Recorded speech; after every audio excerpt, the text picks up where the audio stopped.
Ya sobre el final de Virtud del Pájaro, como dijimos, el martes 23 de abril se va a realizar la marcha federal por la universidad pública, todas las casas de altos estudios, su comunidad universitaria y seguramente parte de la sociedad se van a sumar a esta iniciativa para decir basta al recorte presupuestario del gobierno de Javier Milei, a la educación pública universitaria. Desde aquí, desde Virtud del Pájaro, convocamos a marchar contra este ajuste brutal y para abordar este tema sobre el final desde un enfoque jurídico, ¿no? Porque uno piensa desde dónde mira el mundo, cómo mira el mundo un docente, un investigador de la universidad, pero desde un enfoque jurídico y también presupuestario, números y legislación importante, porque hoy nos preguntamos sobre los números. Bueno, estamos en comunicación con el abogado Tomás Ignacio Barrionuevo, abogado de la Universidad de Buenos Aires, docente en la materia Finanzas Públicas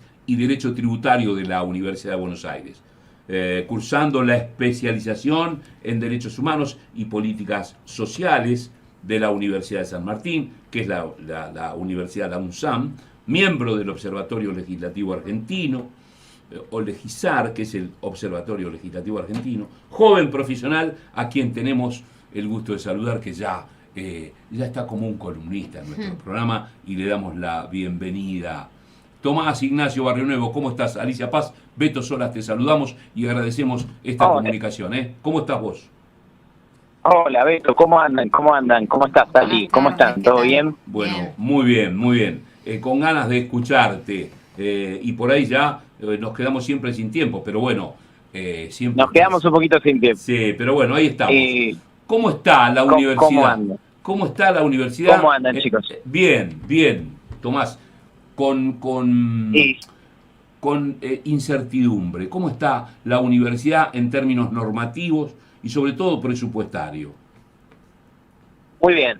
A nivel presupuestario es bastante complejo. Como vos bien decías, Beto, el ajuste es brutal porque si miramos los números, tenemos el presupuesto más bajo universitario, el más bajo desde el año 1997. Mira.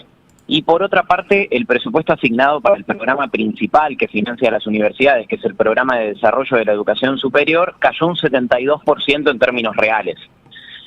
A esto tenemos que tener en cuenta, por un lado, los efectos inflacionarios, eso desde ya, pero por otra parte que el presupuesto del año 2023, es decir, del año anterior, está reconducido. ¿Qué quiere decir esto? Que estamos utilizando el mismo presupuesto para el año pasado, para el año 2024, lo cual de por sí ya implica menos recursos asignados para distintas partidas presupuestarias, entre ellas la partida dedicada a la educación universitaria, ¿sí?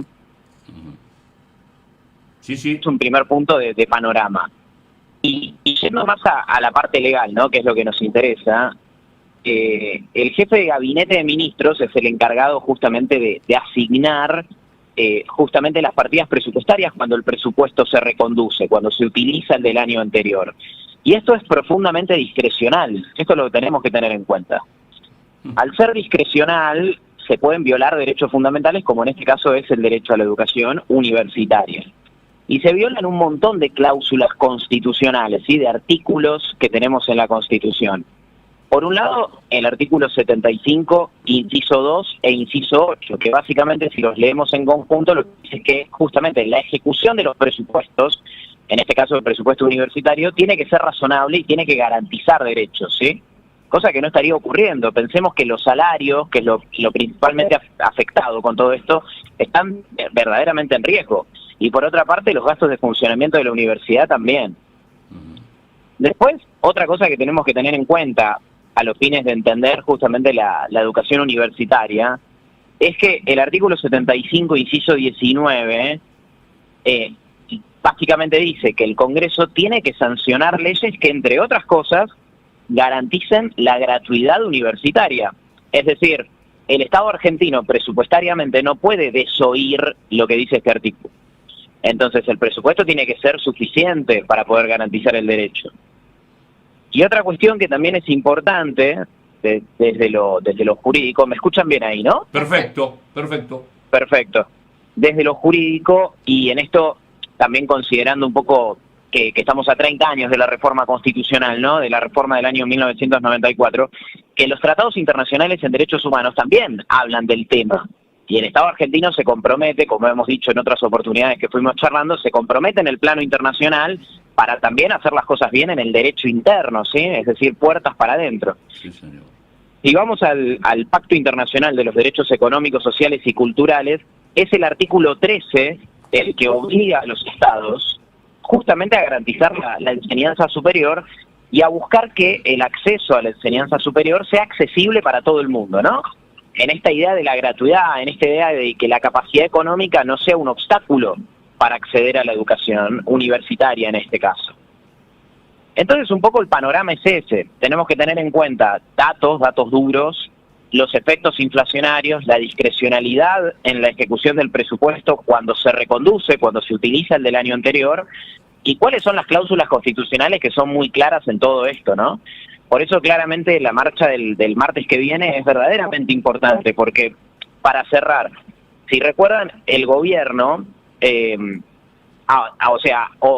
dijo públicamente que iba a dar un aumento de presupuesto, no iba a aumentar estas partidas. Eso quiero decir. Ahora, ese aumento únicamente a los salarios de función, no tanto salarios que lo en todo esto. Entonces, a universidades en este contexto discrecional e inflacionario, que es muy poco, el aumento representaría un 5% de ese total. Entonces el aumento sigue siendo insignificante y el problema presupuestario sigue siendo verdaderamente muy serio. Claro. Peligra, yo ahora para que se den una idea me voy a dar clases a la Facu justamente, y peligra que arranque el segundo cuatrimestre, incluso en la Facultad de Derecho, con todas las consideraciones que podemos hacer en este caso de la Facultad de Derecho de la UBA, ¿no? Y de tantas otras universidades. Así que bueno, en líneas generales ese es el panorama para darle un enfoque legal al tema. O sea, Tomás, te hago una preguntita para cerrar. Sí. Se están violando un montón de derechos, de normas legales. Digo, esto puede sumar a un reclamo judicial al Estado argentino, ¿no? Desde ya que pueda hacia un reclamo judicial, principalmente porque en la Universidad de Buenos Aires, por ejemplo, por dar un ejemplo, habría que ver el caso de otras universidades, pero la UBA seguro que sí, tiene personería jurídica, es decir, tiene la capacidad de presentarse en juicio e iniciar acciones legales en este aspecto. Y desde ya que hay un montón de precedentes judiciales que tocan la cuestión presupuestaria y en donde la cuestión presupuestaria entonces desde ya que las vías están abiertas. Por supuesto que previamente vamos a ver acciones de este tipo como la movilización del martes próximo, ¿no? Pero Sí. Judicialmente, claro que sí. Bien. Bueno, Tomás, muchísimas gracias. Estamos cerrando. Te vamos a seguir molestando, como siempre te decimos. Y nos vemos el chicos. martes en la calle, ¿no es así? Así nos veremos. Nos vemos el martes en la Plaza de Mayo y en donde cada uno pueda participar y movilizarse. Muchísimas gracias. Tomás, muchas gracias. Tomás Ignacio Barrio Nuevo, abogado de la Universidad de Buenos Aires, docente en la materia de Finanzas Públicas y Derecho Tributario de la UBA, cursando la especialización de Derechos Humanos y Políticas Sociales de la UNSAM, que es la Universidad Nacional de San Martín. Miembro del Observatorio Legislativo Argentino, que cerró Virtud del Pájaro de hoy.